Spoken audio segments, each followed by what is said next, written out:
गीता जी के चौथे अध्याय का महात्म्य। भगवान बोले, हे लक्ष्मी, जो पुरुष गीता जी के पाठ करते हैं तिनके शून्य मात्र से अधम देह से छुटकारा पाकर विवेक को प्राप्त होते हैं।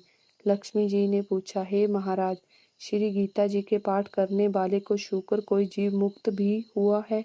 तब श्री भगवान जी ने कहा, हे लक्ष्मी, तुमको मुक्त हुए पुरुष की पुरातन कथा सुनाता हूँ। भागीरथ गंगा के किनारे श्री काशी नगर है।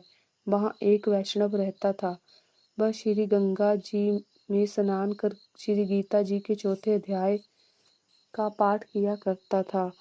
उस वैष्णव के पास तप ही धन था। एक दिन वह साधु वन में गया। वहाँ बेरी के 2 वृक्ष थे।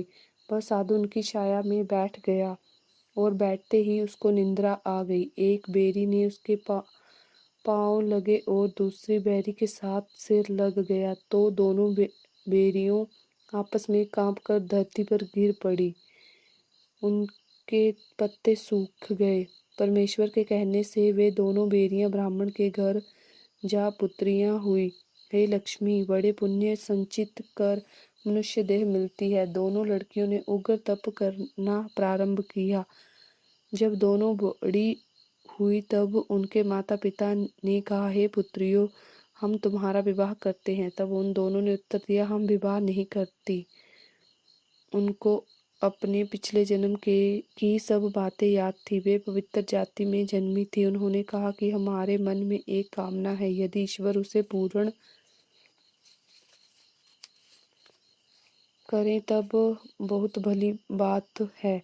उनके मन में यही था कि वह साधु जिसके स्पर्श करने से हमारी अधम देह छूट के यह देह मिली है वह हमें मिले। इतना विचार कर उन दोनों लड़कियों ने माता पिता से तीर्थ यात्रा करने की आज्ञा मांगी तो माता पिता ने आज्ञा दे दी तथा उन दोनों कन्याओं ने माता पिता के चरण छूकर प्रस्थान किया। तीर्थ यात्रा करती करती काशी में पहुंची। वहां जाकर देखा कि वह तपस्वी बैठा है जिसकी कृपा से बेरी की देह छूटी है। तब दोनों कन्याओं ने चरण छूकर दंडवत की, हे संत जी, धन्य हो, आपने हमको कृतार्थ किया है। तब उस तपस्वी ने कहा, मैं तो तुमको जानता नहीं। कन्याओं ने कहा, हम आपको पहचानती हैं। हम पिछले जन्म में बेरियों की जोनी में थी।